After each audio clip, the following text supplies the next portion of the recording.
One more video. We now have our Neptune encoded meter installed backwards. We're back on the same test bench with the same setup.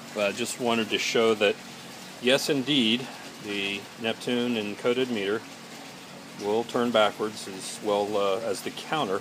The difference is on the encoded meter, encoded versus pulse output.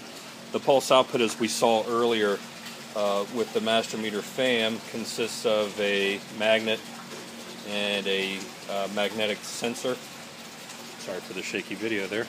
On an encoded meter, we actually have an internal processor built into the encoder head. It's a passive device. It doesn't actually have any power, but what it has is a 3-wire connector, and that connector interfaces with something that does have power and ground and communication to talk to the onboard processor in the encoder, so that whenever that interfacing device communicates with it, it will read this display, and in this case it's 110. Neptune rounds off to 50s, so it would read 100. That's just an FYI.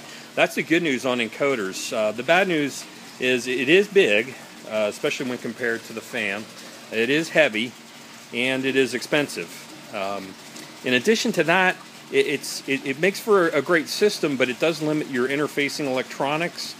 And when you're talking about using an accumulator and having a backflow preventer, this really is a separate issue. You still need to have your backflow preventer and your, I said accumulator, expansion tank is another word for it. So I suppose the Cadillac would be, to have a backflow preventer in every unit with a expansion tank and an encoded meter and what would probably be the most expensive AMR system. That would be pretty awesome, but would also be fairly expensive, and most of those systems don't have replaceable batteries.